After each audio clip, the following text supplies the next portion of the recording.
Gmail से भेजते थे लोग। जीमेल से एक और अपराधी है जो इनका सरगना कह लीजिए या मुख्य अपराधी कह लीजिए इस संगठन में। जीमेल के माध्यम से व्यवसायियों को प्रलोभन देते थे कि आप इस बिज़नेस में, स्क्रैप का बिज़नेस है या कोई भी बिज़नेस के लिए हम आपको इतने करोड़ का ऑर्डर देंगे, उस सिलसिले में आप लोग आइए मिलिए। तो कुछ दिन मेल भेजते हैं, मेल पे अगर जवाब आया किसी का, मतलब स्क्रैप के बिज़नेस में पहले से था वो, जिसको आइडिया है इस पूरे बिज़नेस के बारे में, रंजीत पटेल, जिसकी गिरफ्तारी हो चुकी है और पूछताछ में उसने ही सारा कुछ बताया है। नमस्कार, न्यूज़ फॉर नेशन देख रहे हैं आप। मैं हूं अनिल। देश भर में साइबर अपराधियों का लगातार तांडव देखने को मिल रहा है। दरअसल अगर बिहार की बात करें तो यहाँ भी साइबर अपराधियों ने अपना एक बड़ा नेटवर्क तैयार कर लिया है और आए दिन लोगों को अपनी ठगी का शिकार बना रहे हैं। वहीं एक ऐसा मामला संज्ञान में आया है जिसमें इन साइबर अपराधियों ने ठगी के दौरान युवक की हत्या भी कर दी है।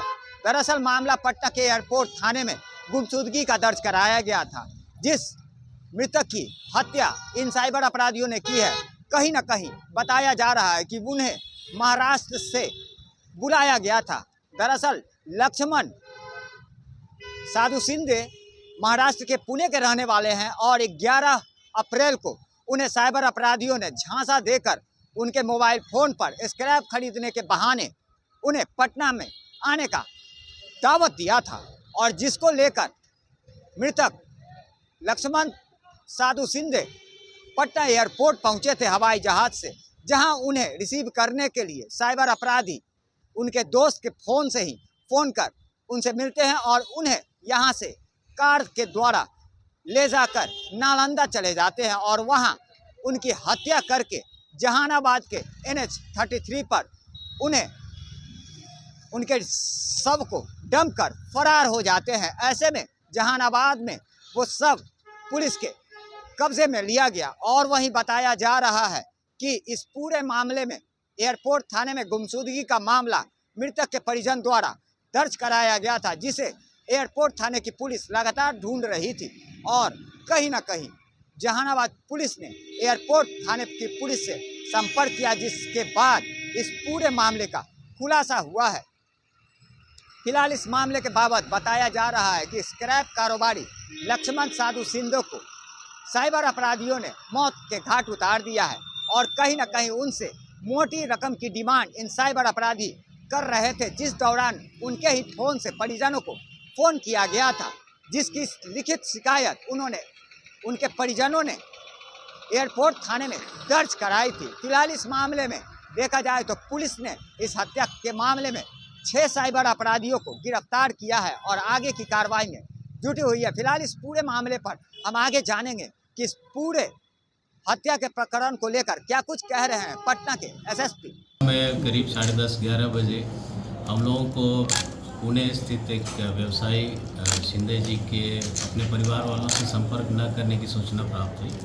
परिवार वालों के द्वारा ये बताया गया कि 11 तारीख को रात्रि में ये पटना एयरपोर्ट उतरे थे और उसके बाद से उनसे संपर्क रात में एक बार हुआ था, उसके बाद से संपर्क नहीं हो पा रहा है। इस सूचना के पर हम लोगों ने तत्काल हवाई अड्डा में एक सनहा दर्ज करते हुए अग्रसर कार्रवाई की, जिसमें सेंट्रल SP के नेतृत्व में एक टीम का गठन किया गया, जिसमें SDPO सचिवालय 1 एयरपोर्ट थानाध्यक्ष और टेक्निकल टीम को लगाया गया और पुणे की पुलिस, महाराष्ट्र पुलिस के साथ समन्वय स्थापित करते हुए इस मिसिंग केस की जांच को आगे बढ़ाया गया। लेकिन एक समय के बाद फिर हमें लगा कि जीमेल से भेजते थे लोग।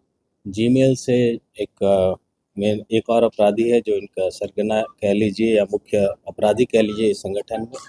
जीमेल के माध्यम से व्यवसायियों को प्रलोभन देते थे कि आप इस बिज़नेस में, स्क्रैप का बिज़नेस है या कोई भी बिज़नेस के लिए हम आपको इतने करोड़ का ऑर्डर देंगे, उस सिलसिले में आप लोग आइए मिलिए। तो कुछ दिन मेल भेजते हैं, मेल पे अगर जवाब आया किसी का तो फ़ोन पे बात करना शुरू करेंगे लोग और कोई अगर झांसे में आ जाता तो उसको फाइनल डीलिंग के लिए बुलाते थे कि पटना आइए एयरपोर्ट पे, यहाँ से हम चलेंगे और जाके देख लेंगे। ID खोल रखा है इन लोगों ने। अभियुक्त का अपना एक जीमेल ID है जो कोल इंडिया करके उसमें एक नाम जोड़ दिया है उसने झांसा देने के लिए, ताकि लोगों को लगे कि कोल इंडिया का कोई एम्प्लॉई है, कोई बहुत बड़ा अफसर है जो डील कर रहा है।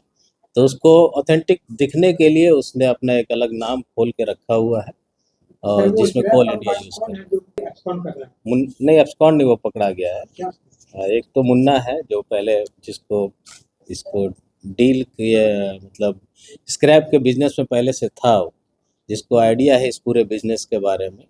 रंजीत पटेल, जिसकी गिरफ्तारी हो चुकी है और पूछताछ में उसने ही सारा कुछ बताया है, बट वो बुलाने का ज़्यादा काम करता था। उसके अलावा जो एक और आदमी जो यहाँ एयरपोर्ट से ले जाता था वो अलग व्यक्ति है, उसकी छापेमारी हम लोग कर रहे हैं। होपफुली जल्दी वो भी गिरफ्तार हो जाए। जी, बार बिजनेसमैन को ले जाता था यहाँ से, फिर हिलसा ले जाता था उठा के। तो सुमित की गिरफ्तारी के लिए हम लोग छापेमारी कर रहे हैं। उम्मीद है कि आज से कल में हम लोग उसको भी गिरफ्तार हमारे लिए। हमने कहा ये चैलेंज है, बट ये एक तरह से चीटिंग कम साइबर फ्रॉड का केस है। मतलब ये नहीं है कि कोई बिजनेस करने यहाँ पर आए हैं और उनको जबरन अगवा करके ले जाया जा रहा है, वो एक अलग तरह का अपहरण होता था। ये एक चीटिंग करके आपको हमने किसी चीज़ का प्रलोभन दिया, झांसा दिया, आपको बुलाया, आप हमारे साथ चले गए, साथ में गुडविल में, गुड फेथ में, और फिर हमने आपको कहा कि आपका किडनैपिंग हो गया, आप हमको इतना पैसा दीजिए। ये भी एक चैलेंज है हमारे लिए और इस गिरोह की कमर हम लोग बहुत हद तक तोड़ चुके हैं। आने वाले दिनों में इस गिरोह का तो सफाया कर देंगे और आप लोग के माध्यम से जब जागरूकता फैलेगी तो हमें उम्मीद है आगे लोग इस तरह के झांसे में, प्रलोभन में नहीं आएंगे।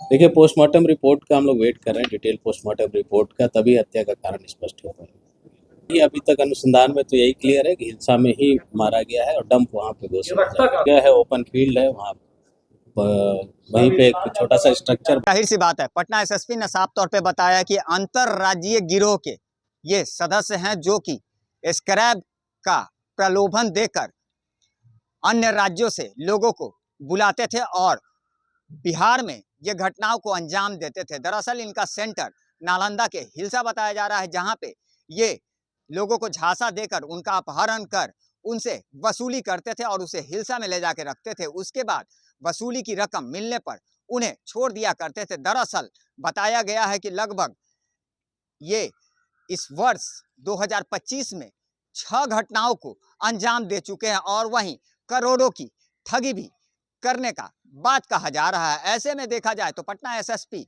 ने साफ तौर पे बताया है कि इनके द्वारा एक स्क्रैप कारोबारी को हाल ही के दिन में 11 अप्रैल को अपहरण कर हिलसा ले जाया गया था, जहां पे उनकी हत्या कर जहानाबाद में उसे डंप कर फरार हो गए थे। जिस मामले में पटना पुलिस ने बड़ी कार्रवाई करते हुए कुल 11 साइबर अपराधियों को गिरफ्तार किया है। वहीं इसमें एक महिला भी शामिल है। फिलहाल इसमें अभी भी कई फरार बताए जा रहे हैं, जिसकी तलाश में अब पटना पुलिस लगातार कार्रवाई करती नजर आ रही है। वहीं साथ ही साथ इनके संपत्तियों को भी अब अटैच करने की कार्रवाई भी पटना एसएसपी ने साफ तौर पे कह दी है। लगातार हमारी छोटी बड़ी खबरों से अपडेट रहने के लिए देखते रहें न्यूज़ फॉर नेशन।